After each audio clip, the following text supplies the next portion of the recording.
I was drenched from the unexpected downpour that hammered the city all morning, but not even the pounding rain could dampen my excitement. In my arms, I clutched a bouquet of fiery orange tulips I'd picked out at dawn, Claire's favorite, the one she always said reminded her of sunshine. I hurried through the lobby of her office building, shaking water from my hair, heart hammering with anticipation. A spontaneous midday visit, a sweet surprise. I wanted to show her how proud I was of her recent promotion. Yet the moment I stepped into her department, my stomach twisted. Through the glass walls of her corner office, I saw her boss leaning in, holding her hand. And it wasn't the casual, congratulatory grip I'd imagined. He was stroking her fingers gently, a look of tender concern on his face. I froze, water dripping from my coat, the tulips clenched in my fist. My initial burst of joy twisted into a cold knot. Claire's eyes were downcast, and the boss, Brandon, I recalled from the time she'd mentioned him, seemed to be consoling her, or at least that's how it looked from the hallway. My mind spiraled in a dozen directions. Was she upset about something at work? Why was he holding her hand so intimately? Did she welcome it, or was she too stunned to pull away? Before I could think better of it, I walked forward. My soaked shoes squeaked on the polished floor, drawing the attention of a few employees. I pressed my free hand to the door's handle, and Brandon's gaze snapped up, focusing on me with a flicker of surprise.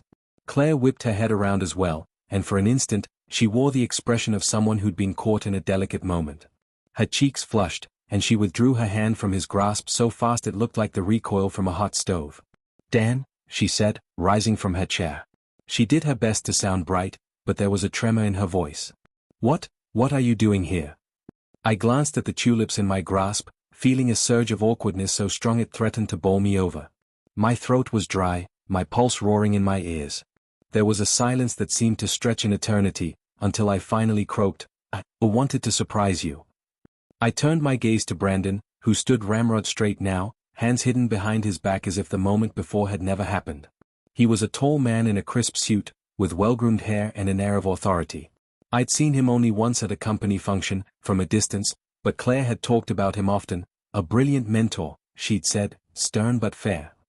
The tension in the room was palpable. "Hello," he said, offering a polite nod. "You must be Dan." "Yeah," I managed, swallowing hard. "Nice to finally meet you in person." Claire stepped forward, trying to diffuse the tension. Brandon, would you mind if we take a moment?" She gestured to me, then to the door. "I'll be back shortly." Brandon glanced from her to me, then nodded with an unreadable expression. "Of course. Take as much time as you need. We can continue our discussion later." With that, he lifted a file from Claire's desk and exited, quietly shutting the door behind him. I stared at the glass walls, noticing the curious gazes of a few employees who happened to glance our way. Claire stepped in front of me, blocking my line of sight, worry etched on her face. "Dan," she murmured, why the flowers?" She looked at the bouquet in my grip, water droplets rolling down the plastic wrapping. I let out a slow breath, forcing my tense muscles to relax. "I wanted to celebrate your promotion. I know you've been under a lot of stress, so I figured a little something might brighten your day." She blinked, tears threatening to gather at the corners of her eyes. "That's so sweet." Her voice wavered. "I'm so sorry you had to see that." I forced a brittle smile, extending the flowers to her. "Here," I said quietly. "I hope you like them." She took them, pressed them to her nose for a moment. I could tell her mind was somewhere else, the same place mine was, the image of Brandon stroking her hand just moments ago. I swallowed against the lump in my throat, unable to avoid the obvious question anymore. "Claire," I said, gently but firmly, "why was he holding your hand like that?" She inhaled sharply, setting the tulips on her desk. "It's not what you think," she said, her voice cracking. "I was upset, crying, actually, and he was just trying to comfort me." I frowned, stepping closer. A wave of protective concern surged in me, mingled with jealousy and confusion. "Why were you crying?" Claire's eyes darted away. "It's personal," she said after a beat, "and I don't want everyone else in the office to overhear. But maybe we can talk about it once I'm done with this project. I need to finish up some things by the end of the day." I studied her expression, trembling lips, guarded gaze. This was not how I'd imagined surprising her. "Okay," I said slowly. "Sure. Let's talk later then. But, Claire, if something's wrong, please tell me." She nodded, blinking rapidly. "I promise. Just, not right now." I felt the sting of being shut out, but I forced myself to accept it. My gaze flickered to the glass wall, where I could see co-workers milling about, probably buzzing with speculation. "I'll let you get back to it," I said quietly. "I'm sorry if I caused a scene." She shook her head, tears shimmering again. "No, I'm sorry. You did something sweet, and I'm the one who. Just, give me until tonight, okay?" I squeezed her hand gently. "All right. I'll see you at home." I left her office feeling a storm of emotions swirling through me, anxiety, curiosity, and a slow simmering dread. Something was going on in Claire's life that she hadn't shared with me, something that brought her to tears at work and led her boss to hold her hand in such an intimate way. My mind flashed through possible scenarios, each more dramatic than the last. Was it trouble with her new position? A toxic work environment? Personal issues she didn't want to discuss? And an uglier thought, was there something going on with Brandon specifically? The memory of him stroking her fingers sent a flash of jealousy through me. I tried to quell it. Claire wasn't the sort of person to cross lines easily. I knew that from the day I met her. She valued honesty and loyalty more than anyone I'd known. But seeing them like that, in such a tender moment, rattled me. I spent the rest of the day in a haze. My own job as a freelance web designer offered me the flexibility to work from coffee shops or my home office, but it also left me a lot of free time to brood. I tinkered with design templates, answered a few client emails, but mostly I stared at the screen, tapping my foot anxiously, waiting for evening to arrive. I debated texting Claire, but I didn't want to pester her if she was already overwhelmed. Finally, around 7 in the evening, I heard her key in the door. I rushed to the hallway, heart pounding. She was there, a tired slump to her shoulders, the orange tulips clutched in one hand. It hit me then how exhausted she looked, pale cheeks, eyes rimmed with redness. Without a word, I pulled her into a hug. She sagged against me, and I felt the tension in her body unravel, piece by piece. "Let's sit down," I said softly, guiding her to the couch. She nodded, sinking into the cushions. I took the bouquet from her and set it on the coffee table. "I'll grab us something to drink, okay?" She sniffled, wiping the corner of her eye. "Thanks." A few minutes later, we were both nursing cups of chamomile tea, the lamp casting a warm glow over our small living room. She stared at her cup, swirling the tea bag, as if sorting out how to begin. I waited, giving her space, though 1,000 questions threatened to burst from my lips. Finally, she took a shaky breath. "I got some news this week," she said, voice low. "My mother's test results. The doctors say it's advanced, stage 3 ovarian cancer." Her voice broke on the word cancer. My heart lurched as if someone had just punched me in the gut. "Oh my God, Claire," I whispered. "I had no idea. Why didn't you tell me sooner?" She squeezed her eyes shut. "I didn't want to worry you, or overshadow the excitement of my promotion. I guess I was in denial at first, hoping maybe it would turn out to be nothing. But last night, I got the confirmation call, and I just broke down at work." I reached out, covering her trembling hand with mine. "I'm so sorry," I murmured, feeling a wave of guilt for my earlier suspicions. "How's she doing? Is she starting treatment?" Claire nodded, tears rolling down her cheeks. "She'll start chemo next week. And it's so expensive, Dan. Her insurance covers some, but not all of it. She's alone, Dad passed years ago, and we live 2 states away. I've been saving up, but it's still not enough. I don't want her to go through this without support, but I can't just leave my new job either. Brandon was telling me I can take time off, maybe look into short-term relocation so I can be with her for part of her treatment." She swallowed hard. "He was comforting me when you walked in, that's all."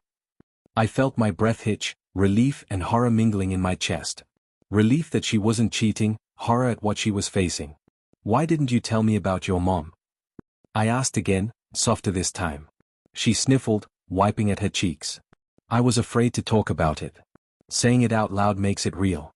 And everything was going well in our life, we were so happy. I guess I just didn't know how to break the news." I pulled her into another hug, feeling her shoulders quake with sobs against me. "I'm here," I whispered, the weight of regret pressing down on me. "I'm so sorry. You don't have to go through this alone." She clung to me, tears dampening my shirt. After a while, we parted, and I brushed a strand of her hair back, searching her eyes. "Is there anything we can do to help your mom financially?" Claire drew a shaky breath.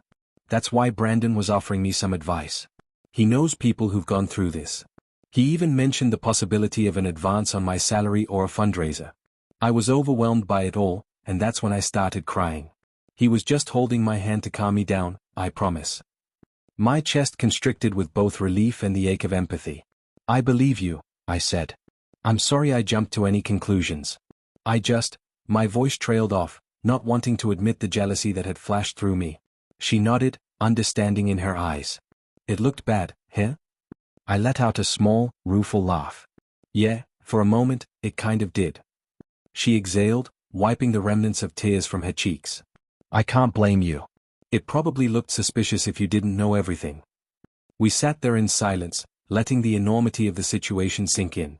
Eventually, I gently rested my hand on her shoulder. Let's figure this out, I said. We can plan a trip to see your mom. We'll sort out finances, talk to your HR department if necessary. Maybe I can do extra freelance work to help. Her eyes filled again, but this time it was gratitude mingled with sorrow. That means a lot, she whispered. I just feel like I'm drowning right now. I rubbed circles on her back, trying to offer whatever comfort I could. We'll get through it together, Claire. She nodded, and for the first time that night, I saw a spark of hope in her gaze. Over the next few days, we developed a plan. First, we called her mother, Caroline, and had a long conversation about her treatment schedule, what the doctors had told her, and how we could help. Caroline sounded brave, determined to fight, though I could hear the exhaustion in her voice. Claire fought back tears throughout the call but stayed resolute, taking notes and promising to visit soon. Next, Claire sat down with Brandon to formalize a leave of absence arrangement. She would finish training her replacement for a couple of weeks, then take a month off to relocate near her mother's town and help with the initial phase of chemotherapy. After that, she'd return home intermittently, balancing remote work and on-site visits. Brandon, to his credit, seemed genuinely supportive. Claire and I also talked about the financial strain. She discovered the out-of-pocket cost for Caroline's treatment was substantial. I offered to take on more freelance clients and tighten our budget so we could help. The sense of unity that blossomed between us, born of crisis, was bittersweet, but it reminded me how much we truly cared for each other. The petty doubts I'd harbored about her and her boss evaporated in the face of real adversity. Still, it wasn't easy to watch her shuffle between heartbreak and duty. Some nights, she'd come home pale and tense, describing how her day was full of training meetings, phone calls from Caroline's doctor, and insurance nightmares. I did my best to create a peaceful refuge at home, cooking dinner, lighting candles, playing her favorite music. She often broke down in my arms before bedtime, the weight of it all crashing in. And I realized it was my turn to be her rock. For so long, she'd been the steady one, the caretaker in our relationship. Now, the roles reversed, and I found a new depth of purpose in supporting her. One afternoon, I decided to drop by her office again, but this time for a different reason. I wanted to show her that I believed in her, that I trusted her, that her new position wasn't overshadowed by the tragedy unfolding with her mom. Plus, I needed to talk with Brandon about some logistical details regarding Claire's upcoming leave. He'd asked to speak with me personally, which was unusual, but Claire said it was about the volunteer fundraiser idea. I arrived during lunch hour, carrying a box of pastries to share with the team. The atmosphere in her department felt subdued, maybe reflecting the knowledge that Claire would be taking time off soon. The employees greeted me politely, most of them having recognized me from the first day I'd come with flowers. I felt a small pang of embarrassment remembering how that visit ended, but I pushed it aside. Claire was in Brandon's office when I arrived. Through the glass, I saw them discussing spreadsheets on his computer. Their body language was strictly professional, no hand-holding, no hushed whispers. It reassured me, even though I now understood there was no romantic threat to begin with. I tapped on the door, smiling. Brandon looked up, nodded, and gestured for me to come in. Claire turned in her seat, her face lighting up when she saw me. She gave me a quick grin that seemed to say, "Thank you for being here." "Hey," I said, stepping inside. "I hope I'm not interrupting. I just came by to talk about the fundraiser." Brandon stood, extending a hand. "Great timing. I was about to call you. Please, have a seat." I glanced at Claire, who offered me a supportive smile.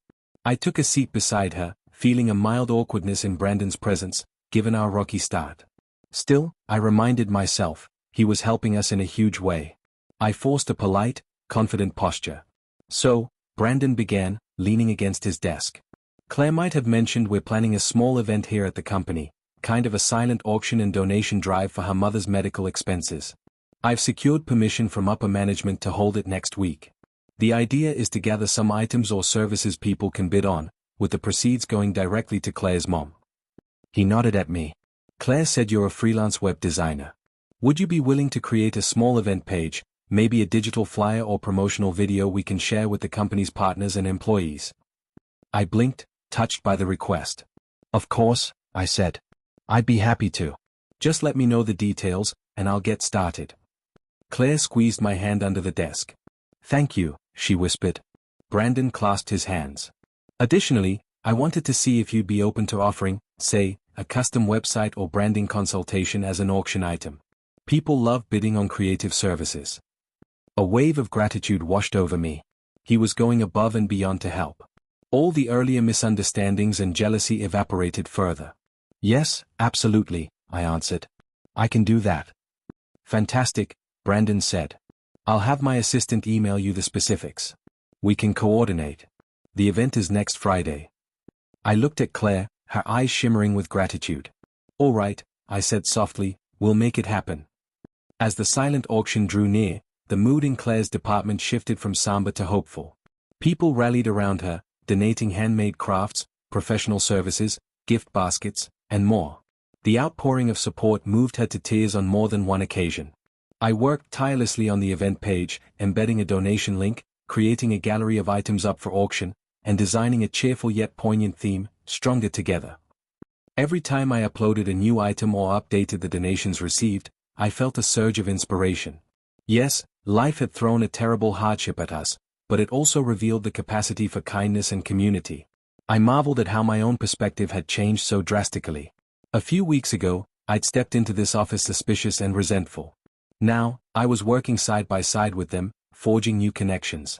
On the day of the event, I arrived early at the company's main conference room. Employees had transformed the space with pastel drapery, tables displaying auction items, and posters explaining Caroline's situation, with her permission, of course. The atmosphere buzzed with positive energy. Brandon was there, coordinating logistics. Claire was busy greeting guests, wearing a warm smile despite the underlying anxiety for her mom's health. When the official start time arrived, employees and a few external partners began filtering in. They perused the tables, chatted with Claire, wrote silent bids on clipboards. I hovered near the front entrance, guiding people to the donation kiosk I'd set up. Occasionally, I'd glance over at Claire, her eyes sparkled with a mixture of gratitude and heartbreak.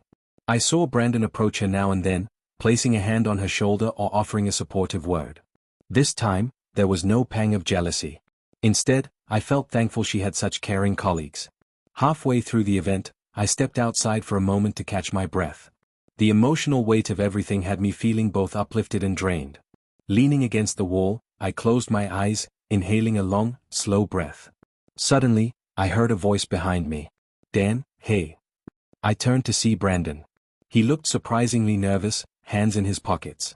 Mind if I join you for a sec? He asked. Sure, I said, stepping aside. He cleared his throat, glancing at the door to ensure no one was around. I just wanted to say something. About that day you came in with the flowers.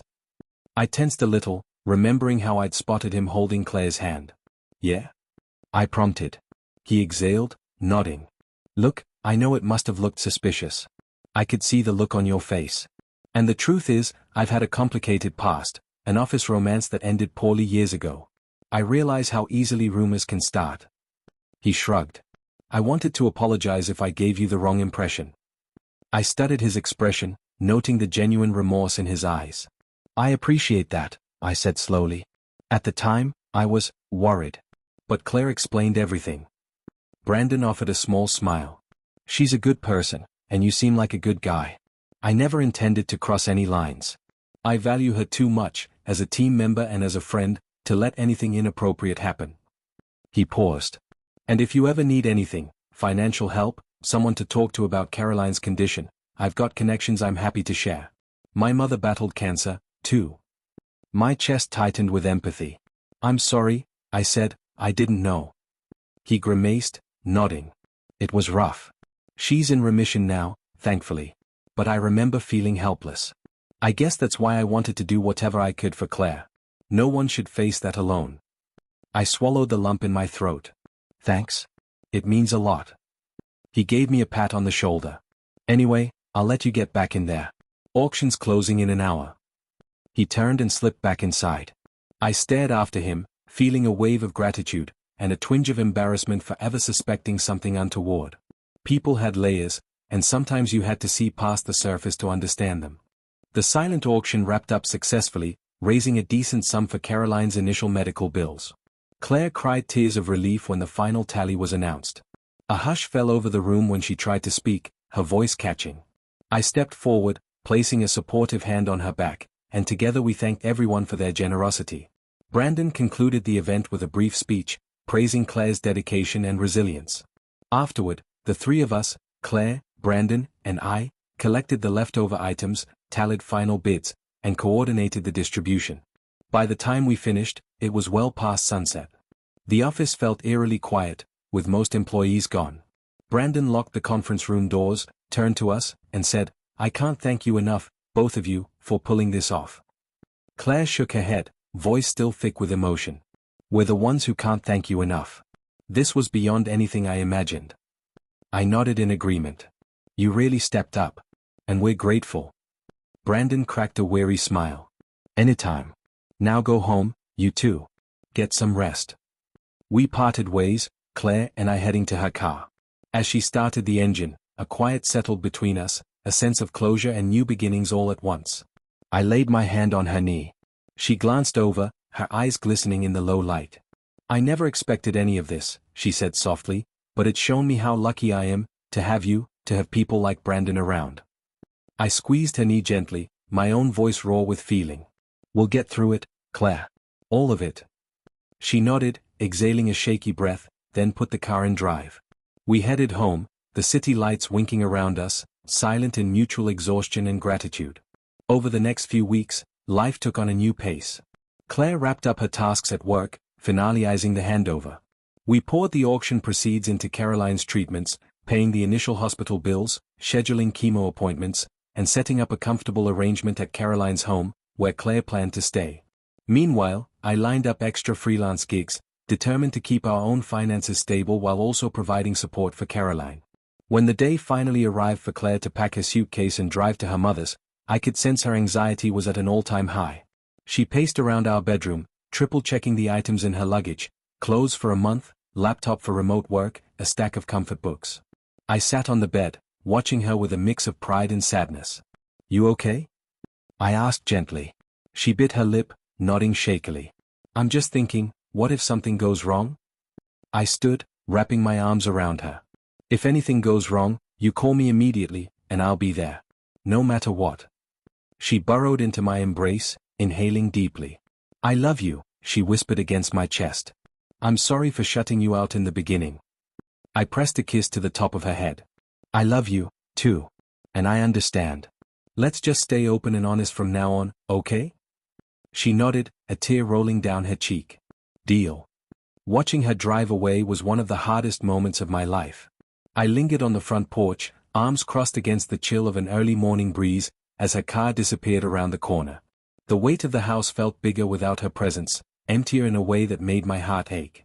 But I reminded myself this separation was necessary, that she needed to be with her mother now. And I would join them whenever I could, once I juggled my work obligations enough to take some days off. The days turned into a pattern of phone calls and text messages. Claire kept me updated on her mother's condition. Some days were better than others, but the chemo side effects were brutal. Caroline lost her appetite, complained of nausea and weakness, and Claire helped her through it all, sleeping on the couch in the living room just to be close by. My admiration for Claire grew even deeper, seeing how tirelessly she cared for her mom. At night, we'd video call, sometimes only for a few minutes if Caroline was having a rough time.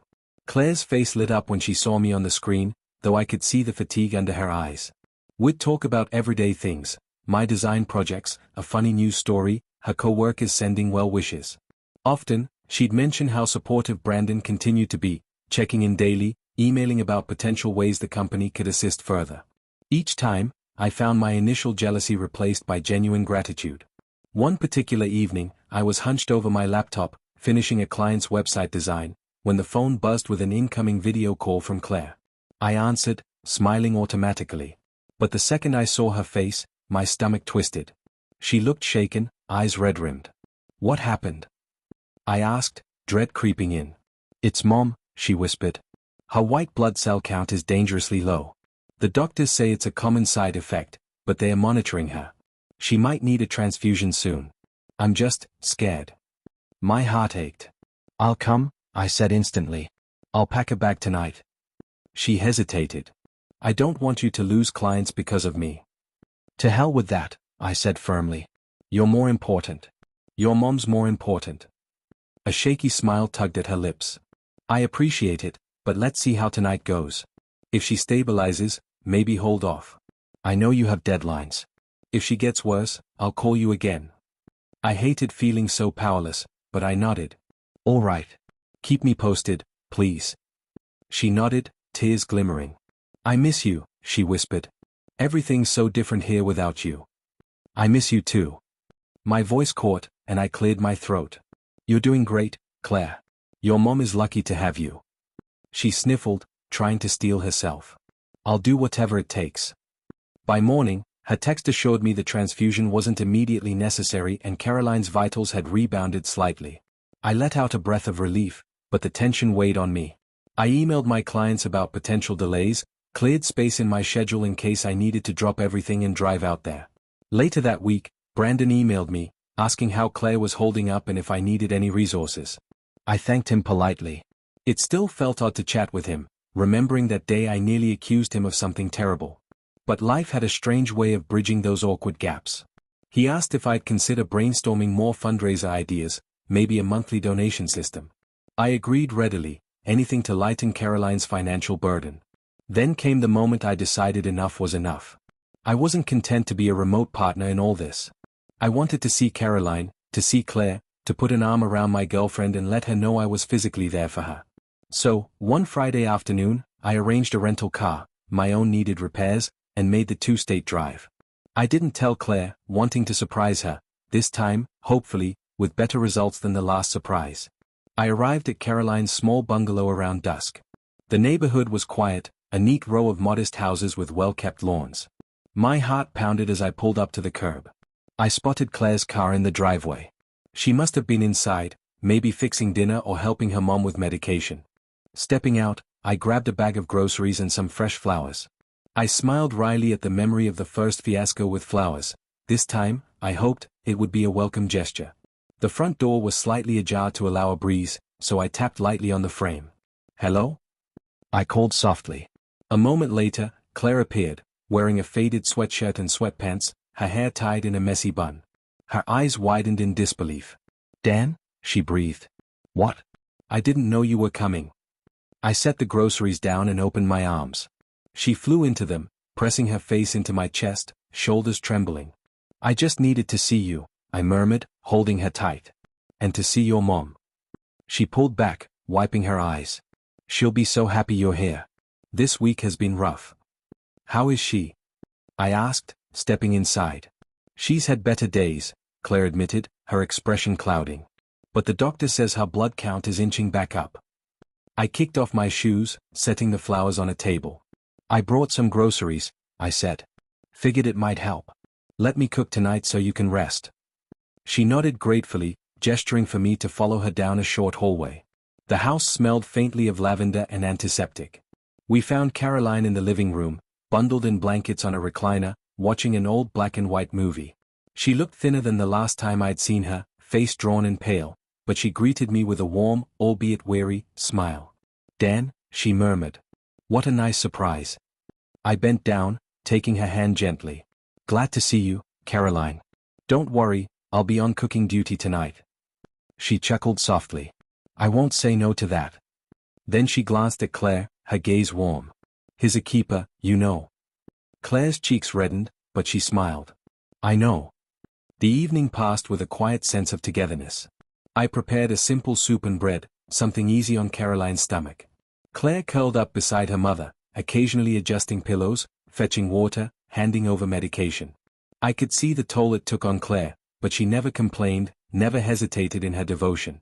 Caroline dozed off a few times, exhausted from the chemo, and each time she stirred, she apologized for being a bad hostess. We insisted she rest. After dinner, Claire and I cleaned up the kitchen. As we stood side by side at the sink, I bumped her hip gently with mine. "You're incredible," I murmured, voice low so as not to disturb Caroline's rest. She lowered her gaze, tears brimming. "I'm just doing what anyone would do for their mom." "Not everyone. And not everyone does it this well." I paused, letting the water run over the plates. I'm proud of you, Claire." Her cheeks flushed. "You're making me cry again," she said with a wobbly laugh. I turned off the faucet, drying my hands. "Go take a breather. I'll finish up here. Then we can watch a movie or just sit together, whatever you want." She nodded, stepping into my arms for a brief hug, pressing her cheek to my shoulder. "Thank you. For coming here. For everything. It means more than I can say." I kissed the top of her head. "Always, Claire." That night, we settled on the couch after Caroline went to bed. The living room light was low, and the air hummed with the quiet hush of a house that needed rest. Claire curled against me, head on my chest. We talked about mundane things, my new client, a silly childhood memory, the best brand of tea. Beneath the surface, though, I felt how precarious everything was, how easily the fear of losing Caroline haunted her. Still, in that gentle moment, I felt a profound closeness to Claire, a bond forged in adversity. No matter how anxious we were about the future, at least we had each other. She must have felt it too, because her fingers twined through mine, and she whispered, "I'm so lucky you're here." I kissed her temple. "I'm the lucky one. Let's make a promise." She tilted her head, meeting my gaze. "What kind of promise?" "That from now on, we always tell each other when something's wrong. No more bottling up secrets, no more skipping the hard conversations. Even if it's scary or painful, we face it together." She studied my eyes, then nodded firmly. "Deal?" she said, tears glinting. "I promise." In the weeks and months that followed, that promise became our compass. We navigated Caroline's treatments, some good days, some terrible. Claire balanced remote work and occasional returns to the office, where Brandon and her team continued to support her. We kept the lines of communication open, sharing every worry, every small victory. And though we were rarely physically together for long stretches of time, our emotional connection felt stronger than ever. When Caroline's health finally stabilized, and the doctors announced that her latest scans looked promising, the three of us cried tears of relief. Claire said it was like stepping out of a long, dark tunnel and seeing daylight. There was still a journey ahead, follow-up treatments, checkups, possible future setbacks. But for the first time, the doctor used the word remission as a real possibility. Through it all, I thought back to that day I found her boss holding her hand, how my world teetered between jealousy and fear. In hindsight, it was a moment of misunderstanding that led to a much deeper truth. Our relationship was strong enough to handle even the hardest knocks, as long as we were honest with each other. And so, one sunny afternoon, when Claire finally returned home for good, I greeted her not with suspicion or tension, but with open arms and a heart full of hope. She stepped across the threshold, a bag slung over her shoulder, exhaustion in her eyes but a smile on her lips. "I'm home," she whispered. I didn't bother with flowers this time. Instead, I just wrapped her in a hug, letting my embrace say everything words couldn't. She buried her face in my neck, inhaling a shuddery breath, and whispered back, "I missed you. I missed us." As we pulled apart, I looked at her, truly looked at her. There was a new strength in her gaze, tempered by sorrow and relief. She had walked through hell and back for her mother, and I had done my best to walk alongside her.